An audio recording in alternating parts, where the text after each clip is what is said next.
আওয়ামী লীগের কার্যক্রমের ওপর নিষেধাজ্ঞা শিগগিরই প্রত্যাহারের সম্ভাবনা নেই জানিয়েছেন আইন উপদেষ্টা। দলটি নিষিদ্ধের বিষয়ে সিদ্ধান্ত নেবে জনগণ, বলেছেন ডাক্তার জাহিদ। বিসিবির নির্বাচন থেকে সরে দাঁড়ালেন তামিম ইকবাল, বললেন ক্রিকেটের ফিক্সিং বন্ধের আগে নির্বাচনের ফিক্সিং বন্ধ করা জরুরি। আরও 15 জনের প্রার্থিতা প্রত্যাহার। খাগড়াছড়িতে ধর্ষণের আলামত মেলেনি, স্কুল ছাত্রীর মেডিকেল রিপোর্টে। সড়ক অবরোধ স্থগিতে স্বাভাবিক হতে শুরু করেছে জীবনযাত্রা, সড়কে চলছে যানবাহন। বিহিত পূজার মধ্য দিয়ে চলছে মহানবমী, ভক্ত পুণ্যার্থীদের হৃদয়ে বিষাদের সুর। বিজয়া দশমীতে দেবীর বিসর্জন কাল। দেখছিলেন ক্রাউন 7 সংবাদ শিরোনাম, এবার বিস্তারিত। আওয়ামী লীগের কার্যক্রমের ওপর নিষেধাজ্ঞা শিগগিরই প্রত্যাহারের কোনো সম্ভাবনা নেই জানিয়েছেন আইন উপদেষ্টা ডক্টর আসিফ নজরুল। দুপুরে বরিশালে পূজা মণ্ডপ পরিদর্শন শেষে তিনি এ তথ্য জানান। আসিফ নজরুল বলেন, যখন একটা দলের কার্যক্রম নিষিদ্ধ করা হয় তখন বিভিন্ন ধরনের প্রশ্ন ওঠে। অশান্ত পাহাড় প্রসঙ্গে উপদেষ্টা বলেন, পাহাড়কে যারা অশান্ত করবে তাদের বিরুদ্ধে ব্যবস্থা নেবে সরকার। বিদেশি গণমাধ্যমে প্রধান উপদেষ্টার সাক্ষাৎকারের প্রসঙ্গ টেনে আইন উপদেষ্টা আরও বলেন, ফেব্রুয়ারির প্রথমার্ধেই হবে জাতীয় নির্বাচন। আওয়ামী লীগের কার্যক্রম নিষিদ্ধটা উইথড্র হবে এই ধরনের কোনো সম্ভাবনা আমি দেখতে পাচ্ছি না, আমি অন্তত দেখতে পাচ্ছি না। বরং আমি যেটুকু জানি যে আমাদের আন্তর্জাতিক অপরাধ আদালতে যে প্রসিকিউশন টিম আছে সেই টিমের পক্ষ থেকে সংগঠন হিসাবে আওয়ামী লীগের বিচার চাওয়ার একটা পদক্ষেপ বরং নেওয়া হচ্ছে। কাজেই এই নির্বাচনের আগে তো দূরের কথা, অদূর ভবিষ্যতে আমি আমার পর্যবেক্ষণ থেকে যেটুকু বুঝি আর কি, আমার ধারণা আওয়ামী লীগের কার্যক্রম এটা আপনার যে নিষিদ্ধ হয়েছে এটা উইথড্র হওয়ার কোনো সম্ভাবনা নাই। বিএনপি স্থায়ী কমিটির সদস্য ডাক্তার AJM জাহিদ হোসেন বলেছেন, আওয়ামী লীগ নিষিদ্ধের বিষয়ে সিদ্ধান্ত নেবে জনগণ, তার আগে নিঃশর্ত ক্ষমা চাইতে হবে আওয়ামী লীগকে। গণহত্যায় যারা আদেশ দিয়েছে তাদের আইনের আওতায় এনে বিচারের মুখোমুখি করার দাবি জানিয়েছেন বিএনপি নেতারা। রিপোর্ট করছেন সিকান্দার রেমান। জাতীয় প্রেস ক্লাবে এক আলোচনা সভায় বিএনপির স্থায়ী কমিটির সদস্য ডাক্তার AJM জাহিদ হোসেন বলেন, সাবেক প্রধানমন্ত্রী হোক আর অতি উৎসাহী যে কেউ হোক, গণহত্যা যারা করেছে, যারা লুট করেছে তাদের বিচারের আওতায় আনতে হবে। বিচার হলে, অনুশোচনা করলে তাদের বিষয়ে জনগণ সিদ্ধান্ত নেবে। তাদের বিচারের ব্যাপারে বাংলাদেশ জাতীয়তাবাদী দল সবসময়ই সোচ্চার ছিল, এখনও আছে, এবং আমরা বিশ্বাস করি কোনো অবস্থাতে গণহত্যাকারী এবং গণদুশ্মন যারা ছিল, যারা গুম করেছে, যারা মানুষকে নির্বিচারে গুলি করে হত্যা করেছে, যারা মানুষের সম্পদ লুণ্ঠন করে দেশের বাইরে নিয়ে যেয়ে দেশের সম্পদ লুণ্ঠন করে পার করেছে, তাদেরকে বিচার এবং বিচারের আওতায় আনা। এদিকে শহীদ রাষ্ট্রপতি জিয়াউর রহমানের মাজার প্রাঙ্গণের লেকে মাছের পোনা উন্মুক্ত করেছেন বিএনপির সিনিয়র যুগ্ম মহাসচিব রুহুল কবির রিজভী। নির্বাচন ইস্যুতে প্রধান উপদেষ্টার বক্তব্যের বিষয়ে কথা বলেন তিনি। প্রধান উপদেষ্টার প্রতি শ্রদ্ধা রেখেই বলছি যে আপনার এই কথাটার মধ্যে যে 5 বছর থাকতে বলেছে, 50 বছর থাকতে বলেছে, এইটা তো মানুষ শুনতে চায়নি।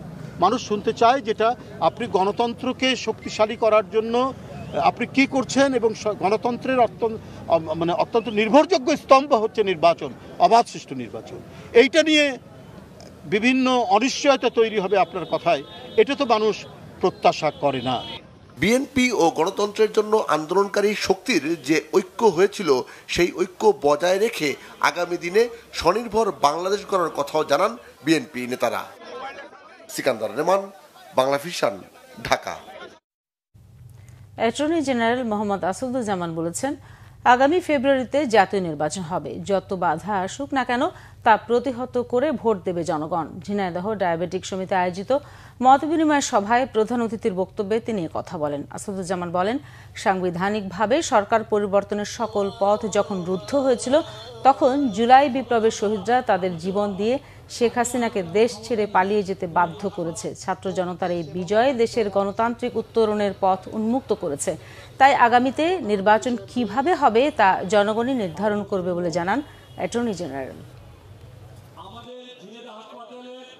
প্রফেসর ইউনূস সাহেবের নেতৃত্বে বাংলাদেশ গণতন্ত্র উত্তরণের যে পথে এগিয়ে যাচ্ছে, সেই পথ যত বাধায় আসুক না কেন, যত ব্যারিকেড আসুক, সেই পথে যত রকম কাটা ছিটানো হোক না কেন, সমস্ত বাধার প্রাচীর উত্তরে বাংলাদেশের মানুষ আগামী ফেব্রুয়ারিতে নির্বাচনের মাঠে ভোট দিতে যাবে, এটাই বাংলাদেশের মানুষের সামাজিক চুক্তি।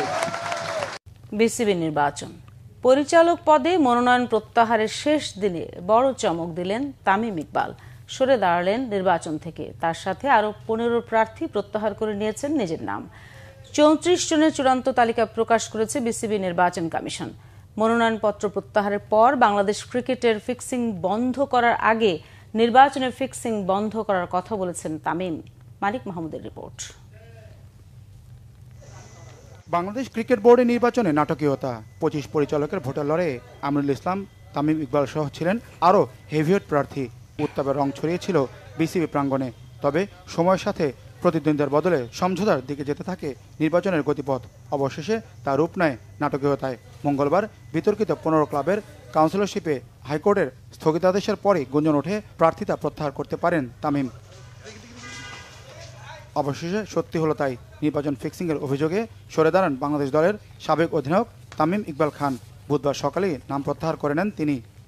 আমরা উইথড্র করেছি, আর এটা উইথড্র করার রিজনটা খুবই ক্লিয়ার। ইলেকশনটা কোন দিকে যাচ্ছে বা কিভাবে হচ্ছে এই জিনিস নিয়ে আপনারা সবাই এখন ক্লিয়ার।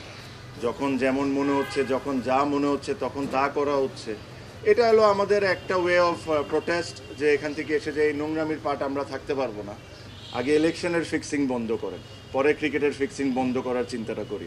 কারা কারা কোন ধরনের ইনভলভমেন্ট এখানে রেখেছেন, কি ধরনের ইন্টারফারেন্স হয়েছে।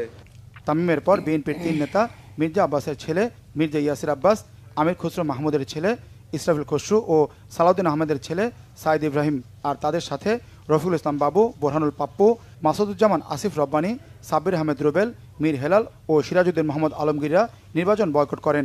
50 প্রার্থীর মধ্যে 16 জন নাম প্রত্যাহার করায় পরিচালক পদের প্রার্থী এখন 34 জন।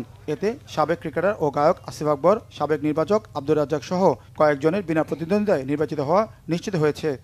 16টায় আবেদন জমা পড়েছে প্রত্যাহারের জন্য, আর 16টায় আমরা নিয়েছি এবং 16টাকে বাদ দিয়ে আমাদের, আপনারা জানেন যে আমাদের টোটাল প্রার্থী ছিল 50 জন। 50 থেকে 16টা বাদ দিলে এখন আমাদের 34টা। একজন প্রার্থী উনি প্রত্যাহার করেছেন। আরেকজনের ক্ষেত্রে হচ্ছে যেহেতু আদালত যেভাবে নির্দেশনা দিয়েছে আমরা ওইভাবে ব্যবস্থা গ্রহণ করেছি। ব্যক্তিগত কারণ স্বেচ্ছায় নিজে সজ্ঞানে উনি ওইখানে প্রত্যেকটা কারণ উল্লেখ আছে, আমাদের আবেদনপত্র আমাদের সংরক্ষিত আছে। আগামী 6 অক্টোবর পরিচালনা পর্ষদের নির্বাচন শেষে 25 পরিচালকের ভোটে হবে বিসিবি সভাপতি নির্বাচন। মানিক মাহমুদ, বাংলা ভিশন, ঢাকা। ছড়ালেও মেডিকেল রিপোর্টে মেলেনি ধর্ষণের কোনো আলামত। 10টি সূচকের সবকটির রেজাল্ট এসেছে নরমাল। এদিকে মঙ্গলবার রাত থেকে সড়ক অবরোধ স্থগিত করায় স্বাভাবিক হতে শুরু করেছে জীবনযাত্রা। সড়কে চলছে দূরপাল্লা অভ্যন্তরীণ যানবাহন। খাগড়াছড়ির প্রতিনিধি HM প্রফুল্ল তথ্য ও টিটু দেবনাথের ছবিতে ডেস্ক রিপোর্ট। খাগড়াছড়িতে কথিত ধর্ষণের ঘটনার প্রতিবাদে যুগ্ম ছাত্র জনতার ব্যানারে আন্দোলন ও সহিংসতায় নিহত হন 3 পাহাড়ি। সেনাবাহিনী ও পুলিশ সহ আহত হন অন্তত অর্ধশতাধিক মানুষ। দিন যাওয়ার সাথে সাথে ফুটে উঠতে শুরু করেছে সহিংসতার চিত্র। জেলা সদরের স্বনির্ভর মহাজনপাড়া ও গুইমারা সহ অর্ধশতাধিক দোকানে চালানো হয়েছে ভাঙচুর, বাড়িঘরে দেয়া হয়েছে আগুন। শনিবার পাহাড়ি সন্ত্রাসীরা শনিবার বাজার আমাদের হিন্দু এবং মুসলিমদের 13টা দোকান লুটপাট করে নিয়ে গেছে। আমরা একদম নিঃস্ব হয়ে গেছি। এত উগ্রবাদী, এত সন্ত্রাসী ওরা, আমরা কখনো কল্পনা করতে পারি না যে এরা আমাদের দোকানগুলো এভাবে ভাঙচুর করে। ঘর বাড়ি সব পুড়ে গেছে, মানে সবকিছু, শুধু একটা কাপড় নিয়ে বেরিয়েছি আর বাচ্চা দুটা নিয়ে বেরিয়েছে, আর কিছু নাই। যে সম্পদগুলো নষ্ট হয়ে গেছে এই সম্পদগুলো কে দেবে আমাদেরকে? এদিকে ধর্ষণের ঘটনায় গঠিত মেডিকেল বোর্ডের স্বাক্ষরিত মেডিকেল রিপোর্ট বাংলা ভিশনের হাতে এসেছে, যেখানে দেখা যায় ধর্ষণের 10টি সূচকের সবকটি নরমাল। তবে এ বিষয়ে ক্যামেরার সামনে কথা বলতে রাজি হননি সিভিল সার্জন ডাক্তার মোহাম্মদ সাবের। অন্যদিকে অনির্দিষ্টকালের জন্য ঢাকা সড়ক অবরোধ আগামী 5 অক্টোবর পর্যন্ত স্থগিত করায় স্বাভাবিক হতে শুরু করেছে ব্যবসা বাণিজ্য সহ সড়কের যান চলাচল। একটা দোকানদারের 1 লক্ষ টাকা লস হয়েছে, 50,000 টাকা লস হয়েছে। বিশেষ করে আমার নিজেরই লস হয়েছে লাখানিক টাকার মতো। খুব ভালো লাগতেছে হরতাল ছাড়ার জন্য। মহালছড়ি থেকে খাগড়াছড়িতে আসছি, খাগড়াছড়ি থেকে দিঘিনালা যাব। কথিত ধর্ষণ ও মিথ্যা ইস্যুতে সহিংসতা ছড়ানোর সঠিক তদন্তের মাধ্যমে অপরাধীদের আইনের আওতায় আনার দাবি জানিয়েছেন জনপ্রতিনিধি ও বাঙালিদের আঞ্চলিক সংগঠনগুলো। একটা মিথ্যা ইয়ের উপরে দাঁড়িয়ে তিনজন লোকের প্রাণ গেল এবং অনেক লোক হাসপাতালে আছে এবং অনেক ব্যবসায়িক ভাইয়েরা আপনার সর্বশান্ত হয়েছে। পাহাড়ে এই একটি সশস্ত্র গ্রুপ আছে ইউপিডিএফ, যারা সবসময় পাহাড়টাকে অশান্ত করার জন্য বিভিন্ন ইস্যু তৈরি করে। এদিকে গুইমারায় সহিংসতায় জেলা প্রশাসনের গঠিত তদন্ত কমিটিকে প্রত্যাখ্যান করেছে ইউপিডিএফ প্রসিত গ্রুপ। তবে প্রশাসন জানিয়েছে পাহাড়ি ও বাঙালিদের মধ্যে বিশ্বাস ও আস্থা ফিরিয়ে আনতে সুরক্ষা কমিটি গঠন করা হয়েছে। গতকালকে রাত 11টা থেকে অবরোধ প্রত্যাহার করা হয়েছে, যানবাহন চলাচল শুরু হয়েছে। আশা করি আমরা আজকের পরেই 140 ব্যাপারে সিদ্ধান্ত নিতে পারবো। সবাইকে আইনের প্রতি শ্রদ্ধাশীল হওয়ার আহ্বান জানিয়েছেন খাগড়াছড়ি রিজন কমান্ডার। ভয়ের কোনো কারণ নেই, কারণ সবকিছু প্রমাণ সাপেক্ষে হয়। তো প্রমাণের মাধ্যমেই আমাদের বিজ্ঞ আদালত ডিসিশন দিয়ে দিবে, তারপরে এখানে পুলিশ প্রশাসন আছে, তারা তাদের ডিসিশন দিয়ে দিবে। তো এটা নিয়ে হওয়ার কিছু নেই, চিন্তা করার কিছু নেই। আমরা আইনের প্রতি শ্রদ্ধাশীল হতে হবে। পাহাড়ের সাম্প্রদায়িক সম্প্রীতি অক্ষুণ্ণ রাখতে সশস্ত্র আঞ্চলিক সংগঠনগুলোর বিরুদ্ধে সাঁড়াশি অভিযান ও অবৈধ অস্ত্র উদ্ধারের দাবি জানিয়েছেন স্থানীয়রা। Bangla Vision news desk. গেল 21 মাসে দেশের অভ্যন্তরে 18টি ভূকম্পন অনুভূত হয়, বেশ ঝুঁকিতে বাংলাদেশ। বিশেষজ্ঞদের আশঙ্কা 7 মাত্রার ওপরে কম্পন হলেই ধ্বংসস্তূপে পরিণত হতে পারে রাজধানী ঢাকা। বিপর্যয় এড়াতে নিয়ম মেনে ভবন নির্মাণের পাশাপাশি এখন থেকে ঝুঁকিপূর্ণ ভবনগুলো তালিকা করে অপসারণের জন্য সরকারকে কঠোর হওয়ার পরামর্শ তাদের। একই সাথে মানুষের মধ্যে সচেতনতা বাড়ানোরও তাগিদ দিয়েছেন। শুভ মাহফুজের রিপোর্ট। দীর্ঘদিন ধরেই ভূমিকম্পের উচ্চ ঝুঁকিতে বাংলাদেশ। প্রতি বছরই পার্শ্ববর্তী দেশগুলোতে একাধিক ভূমিকম্প সংঘটিত হয়, যেগুলোর কম্পন অনুভূত হয় ঢাকা সহ দেশের বিভিন্ন এলাকা। তবে সম্প্রতি বেশ কিছু ভূমিকম্প হয়েছে যার উৎপত্তিস্থল দেশের অভ্যন্তরেই। আবহাওয়া অধিদপ্তরের ভূমিকম্প পর্যবেক্ষণ কেন্দ্রের তথ্য অনুযায়ী 2024 সালের জানুয়ারি থেকে 2025 সালের সেপ্টেম্বর পর্যন্ত দেশে 126টি ভূমিকম্প অনুভূত হয়েছে। এর মধ্যে 18টি ভূমিকম্পের উৎপত্তিস্থল দেশের অভ্যন্তরেই। রাজধানীতে নিয়মনীতির তোয়াক্কা না করে নির্মাণ করা হয়েছে অসংখ্য ভবন। বিশেষজ্ঞরা বলছেন 7 মাত্রার উপরে ভূমিকম্প হলে রাজধানী ঢাকা পরিণত হতে পারে ধ্বংসস্তূপে। যদি ভূমিকম্প হয় তাহলে বাংলাদেশের সবচেয়ে বেশি ক্ষয়ক্ষতি হবে অন্যান্য দেশের তুলনায়। কারণ হচ্ছে এখানে যে আমাদের বিল্ডিং, এখানে যে মানুষের ডেনসিটি, এখানে যে রাস্তাঘাট, ইনফ্রাস্ট্রাকচার, এই সব কিছু বিবেচনায় ক্ষয়ক্ষতি বেশি হবে। যেমন 7.8 ম্যাগনিটিউডের আর্থকোয়েক হলো নেপালে। এই আর্থকোয়েকে কিন্তু দেখেন 7.8-এ নেপালে প্রায় 8,000 লোক মারা গেছে, কিন্তু বাংলাদেশে যদি এরকম একটা আর্থকোয়েক হয় আরো অনেক বেশি লোক মারা যাবে। এনফোর্সমেন্ট অফ বিল্ডিং কোড, ইমারত নির্মাণ বিধিমালা, এগুলো রাজুক একদমই প্রতিপালন করেনি এবং রাজুক নিজেও বলছে যে তার 70 থেকে 80% ভবনের বিভিন্ন ধরনের ভায়োলেশন আছে। এবং এই যে চোখের সামনে ফ্ল্যাট জোনগুলো ভরাট হয়ে গেল, সেখানে শয়ে ভবন তৈরি হলো, যে ভবনগুলো কোনোটা 10 তলা 12 তলা, বসিলার মতো এলাকাতে বেড়িবাঁধের ওপারে গিয়ে একটা পুরো নগর তৈরি হলো, রাজুক সেটা দেখতে পারলো না বা রাষ্ট্র দেখতে পারলো না। তাহলে সেসব এলাকাতে তো মারাত্মক ভূমিকম্পের ঝুঁকিগুলো রয়েই গেছে। ভূমিকম্প প্রতিরোধে ঝুঁকিপূর্ণ ভবনগুলো অপসারণে সরকারের কার্যকর পদক্ষেপের পাশাপাশি মানুষকে সচেতন করার পরামর্শ বিশেষজ্ঞদের। একই সাথে বিল্ডিং কোড মেনে ভূমিকম্প প্রতিরোধী ভবন তৈরির পরামর্শ দিয়েছেন নগর পরিকল্পনাবিদরা। ঢাকা শহরের ক্ষেত্রে আমরা বিল্ডিং কোডে এখন যেটা আছে এটা 7 থেকে 7.5 ম্যাগনিটিউড আর্থকোয়েকের রেজিস্ট্যান্স, একটা শেকিং।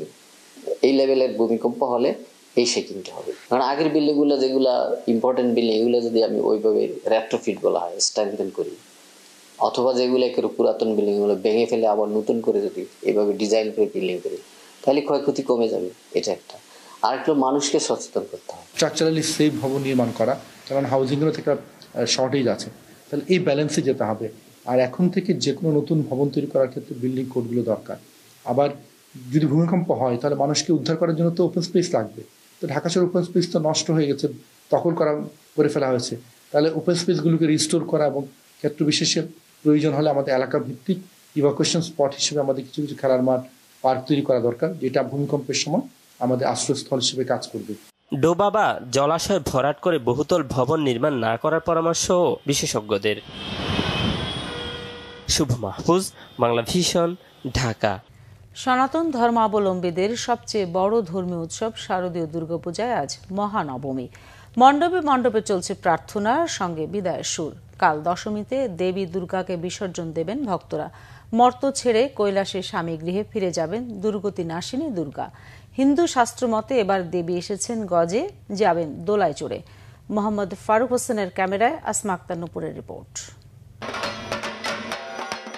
কল্পারম্ভ বিহিত ও সন্ধি পূজার মধ্য দিয়ে শুরু হয় শারদীয় দুর্গোৎসবের মহানবমী। বুধবার সকালে মহাস্নানের পর রাজধানীর ঢাকেশ্বরী মন্দির সহ দেশব্যাপী মণ্ডপে মণ্ডপে এই পূজা হয়। নানা আচারের পর ভক্তরা দেবীর পায়ে পুষ্পাঞ্জলি দেন। হিন্দু শাস্ত্র মতে সাধারণত মহা অষ্টমীর শেষ এবং মহানবমী তিথির সংযুক্ত সময়ে সন্ধি পূজা হয়। এই সন্ধিক্ষণেই দেবী দুর্গার হাতে অসুর বধ হয়েছিল।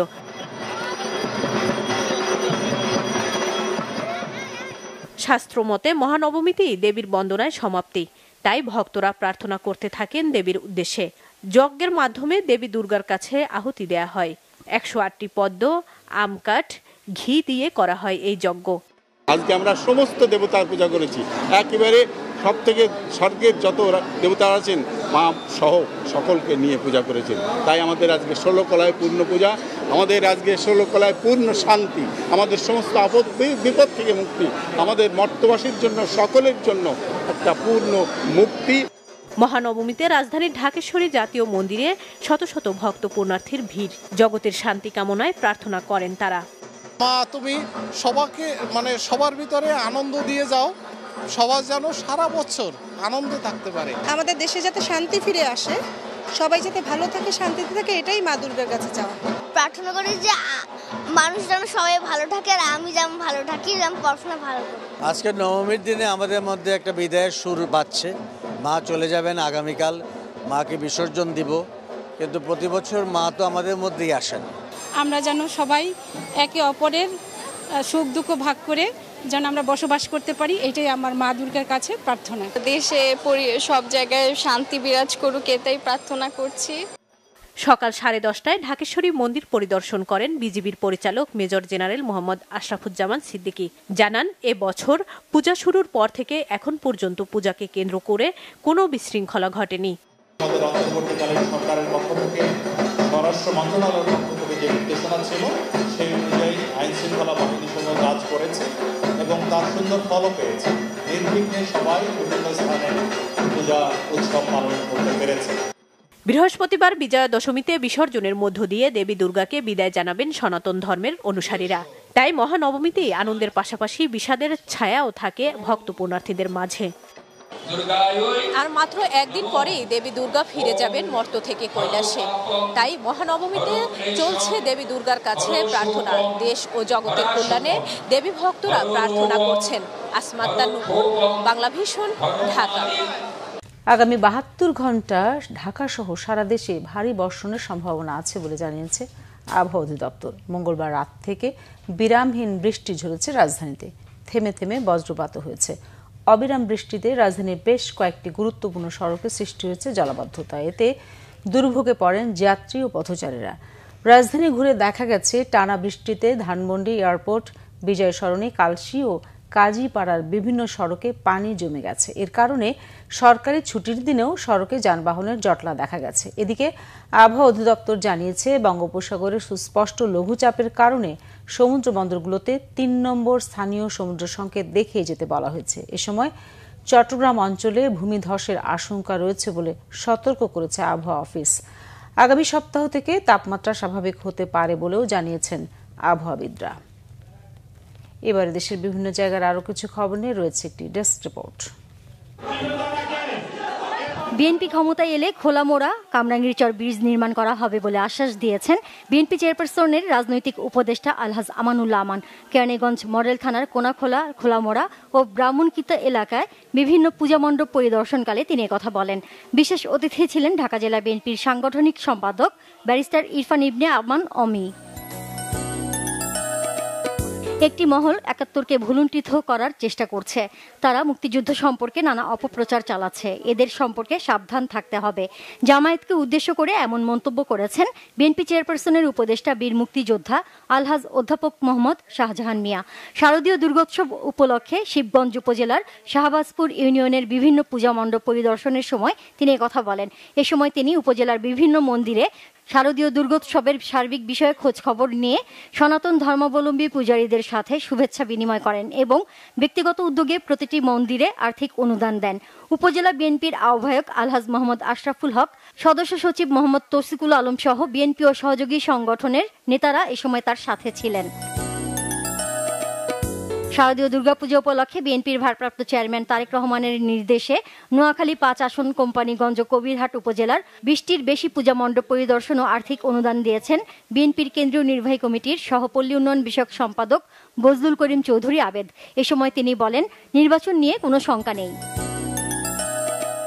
সাতক্ষীরা তালা উপজেলা সদর ও খলিলনগর ইউনিয়নে বিভিন্ন পূজা মণ্ডপ পরিদর্শন করেছেন বিএনপির কেন্দ্রীয় কমিটির প্রকাশনা বিষয়ক সম্পাদক হাবিবুল ইসলাম হাবিব। এই সময় তিনি পূজা উদযাপনকে কেন্দ্র করে কেউ যেন কোনো ধরনের বিশৃঙ্খলা সৃষ্টি করতে না পারে সে বিষয়ে সবাইকে সজাগ থাকার আহ্বান জানান। শারদীয় দুর্গাপূজায় নাটোরের মন্দির পরিদর্শন করেছেন রাজশাহীতে নিযুক্ত ভারতীয় সহকারী হাই কমিশনার মনোজ কুমার। প্রথমে শহরের লালবাজার জয়কালী মাতার মন্দির পূজা মণ্ডপ সহ শহরের বিভিন্ন মণ্ডপ পরিদর্শন করেন। এ সময় বাংলাদেশ পূজা উদযাপন পরিষদ নাটোর জেলা শাখার সাধারণ সম্পাদক অ্যাডভোকেট প্রসাদ কুমার তালুকদার ও শ্যামসুন্দর আগরওয়াল সহ বিভিন্ন মন্দিরের সভাপতি ও সাধারণ সম্পাদকরা উপস্থিত ছিলেন। গোপালগঞ্জে হিন্দু সম্প্রদায়ের মানুষের সাথে পূজার শুভেচ্ছা বিনিময় করেছেন জেলা বিএনপির সাবেক সভাপতি এম সিরাজুল ইসলাম সিরাজ। শহরের কেন্দ্রীয় সার্বজনীন কালীবাড়িতে শুভেচ্ছা শেষে কিছু আর্থিক সহায়তা প্রদান করেন তিনি। নারায়ণগঞ্জ রামকৃষ্ণ মিশন আশ্রম পূজা মণ্ডপ পরিদর্শন করেছেন কোস্টগার্ড মহাপরিচালক রিয়ার অ্যাডমিরাল মোহাম্মদ জিয়াউল হক। এ সময় তিনি আশ্বাস দেন, নদীপথে বিসর্জনের সময় নিরাপত্তা নিশ্চিতে সর্বোচ্চ সতর্ক অবস্থানে থাকবেন কোস্টগার্ড সহ আইন শৃঙ্খলা বাহিনীর সদস্যরা। এতে কোস্টগার্ডের বিভিন্ন পর্যায়ের কর্মকর্তারা উপস্থিত ছিলেন। জামালপুরে আন্তর্জাতিক প্রবীণ দিবস পালিত হয়েছে। এ উপলক্ষে জামালপুর জেরিয়াট্রিক ওয়েলফেয়ার ফাউন্ডেশনের উদ্যোগে প্রেস ক্লাবের সামনে ঘণ্টাব্যাপী মানববন্ধন হয়েছে। সাংবাদিকদের সহযোগিতা নিয়ে হাইওয়ে পুলিশের কার্যক্রম ত্বরান্বিত করার লক্ষ্যে সম্মেলন হয়েছে বগুড়ায়। এতে বক্তব্য রাখেন বগুড়া রিজনের হাইওয়ে পুলিশের এসপি মোহাম্মদ শহীদুল হক। জানান, এই অঞ্চলের মহাসড়ক সব দিক থেকে নিরাপদ করে জনগণের আস্থা অর্জনই তাদের লক্ষ্য। বগুড়া রিজিওনাল হাইওয়ে পুলিশের কার্যক্রম রাজশাহী বিভাগের 5টি জেলায় চলমান রয়েছে বলেও জানান তিনি। ব্রেস্ট ক্যান্সার বিষয়ে সচেতনতা তৈরিতে র্যালি হয়েছে চট্টগ্রামে। চট্টগ্রাম মেডিকেল কলেজ চত্বর থেকে র্যালিটি বের করা হয়। নগরবাসীকে সচেতন করতে পুরো অক্টোবর মাস জুড়ে নগরীর বিভিন্ন স্কুল কলেজের শিক্ষার্থী ও শিক্ষকদের নিয়ে সচেতনতা সমাবেশ, প্রদর্শনী ও প্রচারণা চালানো হবে। এছাড়াও মাস জুড়ে রোগ নিরূপণ কেন্দ্র, CSCR হাসপাতাল বিনামূল্যে কনসালটেশন দেবে এবং প্রয়োজনীয় রোগীদের জন্য পরীক্ষার ক্ষেত্রে 50% ছাড় দেওয়া হবে। কুড়িগ্রামের উলিপুর উপজেলার বেগমগঞ্জে গৃহবধূ ফাতেমাকে দলবদ্ধ ধর্ষণের পর গলা টিপে হত্যা করে ফাঁসিতে ঝুলিয়ে রাখার অভিযোগ এনে এর দৃষ্টান্তমূলক বিচারের দাবিতে সংবাদ সম্মেলন করেছে নিহতের পরিবার। স্থানীয় প্রেস ক্লাবে এই সংবাদ সম্মেলনে নিহতের স্বজনরা উপস্থিত ছিলেন। সুনামগঞ্জের জামালগঞ্জের হাওড় অঞ্চলের সনাতন ধর্মাবলম্বী দরিদ্র মানুষের মাঝে পূজার উপহার লুঙ্গি ও শাড়ি দিয়েছে SSC 95, HSC 97 ফাউন্ডেশন। হাওড় এলাকায় ঘুরে ঘুরে এসব সহায়তা দেয় ফাউন্ডেশনের প্রতিষ্ঠাতা ফাউন্ডার প্রীতেশ তালুকদার। এ সময় তার সাথে ছিলেন ফাউন্ডেশনের অন্য সদস্যরাও। Nazneen Akter, Bangla Vision news desk. সংবাদ শেষ করব ক্রাউন সিমেন্ট শিরোনামগুলো আরেকবার জানিয়ে। আওয়ামী লীগের কার্যক্রমের ওপর নিষেধাজ্ঞা শিগগিরই প্রত্যাহারের সম্ভাবনা নেই জানিয়েছেন আইন উপদেষ্টা। দলটি নিষিদ্ধের বিষয়ে সিদ্ধান্ত নেবে জনগণ, বলেছেন ডাক্তার জাহিদ। বিসিবি নির্বাচন থেকে সরে দাঁড়ালেন তামিম ইকবাল, বললেন ক্রিকেটের ফিক্সিং বন্ধের আগে নির্বাচনের ফিক্সিং বন্ধ করা জরুরি। আরও 15 জনের প্রার্থিতা প্রত্যাহার। খাগড়াছড়িতে ধর্ষণের আলামত মেলেনি স্কুল ছাত্রীর মেডিকেল রিপোর্টে। সড়ক অবরোধ স্থগিতে স্বাভাবিক হতে শুরু করেছে জীবনযাত্রা, সড়কে চলছে যানবাহন। বিহিত পূজার মধ্য দিয়ে চলছে মহানবমী, ভক্ত পুণ্যার্থীদের হৃদয়ে বিষাদের সুর। বিজয়া দশমীতে দেবীর বিসর্জন কাল।